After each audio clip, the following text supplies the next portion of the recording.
ಜ್ಞಾನವನ್ನ ನಮ್ಮ ಮುಂದಿನ ಪೀಳಿಗೆಗೆ ತಲುಪಿಸಬೇಕಾದ್ದು ನಮ್ಮ ಕರ್ತವ್ಯವಾಗಿದೆ.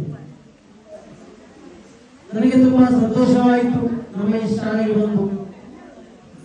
ನಮ್ಮ ಅಡ್ವೊಕೇಟ್ ಹೇಳಿದಾಗೇನೆ ಈ ಶಾಲೆಯ ಶಿಕ್ಷಕ ವೃಂದದವರು ತುಂಬಾ ದಿನಗಳಿಂದ ಕಷ್ಟಪಟ್ಟು ಇಲ್ಲಿ ಕಳೆಯುವ ಮಕ್ಕಳಿಗೆ ಸ್ವಾತಂತ್ರ್ಯಕ್ಕೆ ಬೇಕಾಗಿ ಪ್ರಾಕ್ಟೀಸ್ ಮಾಡಿ ನಮ್ಮ ಮುಂದೆ ಅವರ ಆ ಪ್ರತಿಭೆಗಳನ್ನು ತೋರ್ಪಡಿಸಿದ್ದಾರೆ.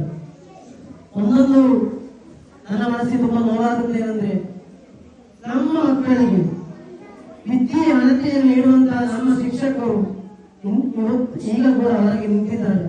ಅದು ತುಂಬಾ ಬೇಜಾರ ವಿಷಯ. ನಾವು ಮೊದಲನಾಗಿ ಗೌರವಿಸಬೇಕಾದ ನಮ್ಮ ಶಿಕ್ಷಕರನ್ನಾಗಿದೆ. ನಮ್ಮನ್ನು ಈ ಸ್ಥಾನಕ್ಕೆ ತಂದಂತಹ, ಈ ಜಾಗಕ್ಕೆ ತಂದದ್ದು ನಮ್ಮ ಶಿಕ್ಷಕರಾಗಿದೆ. ನಮಗೆ ಒಂದು ಅಕ್ಷರ ಕಲಿಸಿಕೊಟ್ಟಂತಹ ಶಿಕ್ಷಕರು, ಅದು ಯಾವುದೇ ಭಾಷೆ ಪಠ್ಯವಾಗಲಿ ಯಾವುದೇ ವಿಷಯವಾಗಲಿ, ನಾವು ಇವತ್ತು ಮನುಷ್ಯರಾಗಿದ್ದೇವೆ. ಮನುಷ್ಯ ಮೌಲ್ಯಗಳನ್ನ ನಮ್ಮ ಜೀವನದಲ್ಲಿ ಅಳವಡಿಸಿದ್ದೇವೆ ಎಂದ ಕಾರಣ ಅದು ನಮ್ಮ ಶಿಕ್ಷಕರಾಗಿದೆ. ನಮ್ಮ ವಿದ್ಯಾರ್ಥಿಗಳಿಗೆ ನಮ್ಮ ಮನೆಯಲ್ಲಿರುವಂತಹ ನಮ್ಮ ಮಕ್ಕಳು, ನಮ್ಮ ವಿದ್ಯಾರ್ಥಿಗಳು, ಆ ವಿದ್ಯಾರ್ಥಿಗೆ ಮೊದಲನಾಗಿ ಕಲಿಸಬೇಕಾದ್ದು ಅದು ಶಿಕ್ಷಕರ ಗೌರವವಾಗಿದೆ.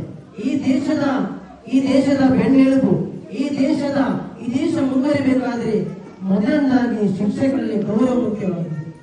ಆ ಶಿಕ್ಷಕರು, ನಮಗೆ ಕಲಿಸಿಕೊಡುವಂತಹ ಶಿಕ್ಷಕರು, ನಾನು ಹೇಳ್ತಾ ಇರೋದು, ಮುಂದಿನ ಯಾವುದೇ ಪ್ರೋಗ್ರಾಮ್ ಆಗಲಿ ನಮ್ಮ ಮುಂದೆ ಶಿಕ್ಷಕರು ಕುಳಿತುಕೊಳ್ಳಬೇಕು.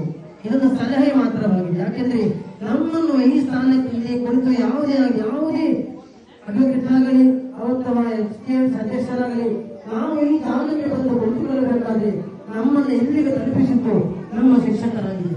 ನಮಗೆ ಒಂದಕ್ಷರವನ್ನು ಕಲಿಸಿಕೊಟ್ಟು ನಮ್ಮನ್ನು ಈ ಸ್ಥಾನಕ್ಕೆ ಕಳಿಸಿಕೊಟ್ಟಂತಹ ಶಿಕ್ಷಕರನ್ನು ಗೌರವಿಸಬೇಕಾದ್ದು ನನ್ನ ಮೊದಲ ಕರ್ತವ್ಯವಾಗಿದೆ.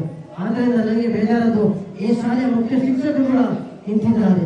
ದೇವರು ಎಲ್ಲರಿಗೂ, ನಮ್ಮ ಮಕ್ಕಳಿಗೆ ವಿದ್ಯೆ ಕಲಿಸಿಕೊಟ್ಟಂತಹ ಶಿಕ್ಷಕರೆಲ್ಲರಿಗೂ ಅವರಿಗೆ ಆರೋಗ್ಯ ಆಯುಷ್ಯವನ್ನು ದೇವರು ಕೊಟ್ಟು